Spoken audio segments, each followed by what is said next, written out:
হে প্রিয় দেশবাসী, হে আমার সনাতনী সমস্ত মায়েরা, বাবারা এবং ভাই এবং বোনেরা, সমস্ত সংখ্যালঘু জনগোষ্ঠী, আমরা এই দেশের ভূমি সন্তান।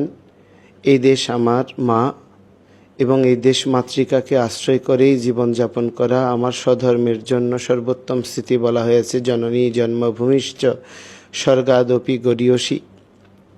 সেই মাতৃভূমিতে টিকে থাকার জন্য, একটি অসাম্প্রদায়িক রাষ্ট্র বিনির্মাণের জন্য, নবপরিবর্তনের যে ধারা সরকার আনয়ন করার চেষ্টা করছে, সেখানে আমাদের সকলের সাম্য আর সমতা প্রতিষ্ঠার জন্যই মূলত ৮ দফা দাবি নিয়ে আমরা আন্দোলন করছিলাম, যা কোনো রাষ্ট্র সরকার অথবা কোনো দলের পক্ষে বা বিপক্ষে নয়। এটাকে ভিন্ন খাতে প্রবাহিত করার জন্য আমার বিরুদ্ধে রাষ্ট্রদ্রোহ মামলা করা হয়েছে। আমরা কাপুরুষ নই, আমরা ভীতু নই, কোনো স্থিতিকে ভয় পাই না। পরমেশ্বর ভগবান বলেছেন নরানাঞ্চ নরাধিপ।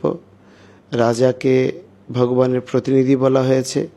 রাজপ্রণীত যে কোনো আইনানুগ স্থিতির বিষয়ে মুখাপেক্ষী হয়ে আইনানুগ লড়াই করার সৎসাহস এবং মানসিকতা দুটি আমার মধ্যে রয়েছে, এবং আমি আশা করি আমাদের শ্রীপাদ লীলারাজ প্রভু সহ যে সমস্ত সনাতন নেতৃবৃন্দের বিরুদ্ধে মামলা করা হয়েছে, আমরা সকলেই সৎ সাহস, প্রজ্ঞা, আপনাদের সকলের ভালোবাসা, সহমর্মিতা নিয়ে আমরা ন্যায় এবং সত্যকে প্রতিষ্ঠা করতে সক্ষম হব।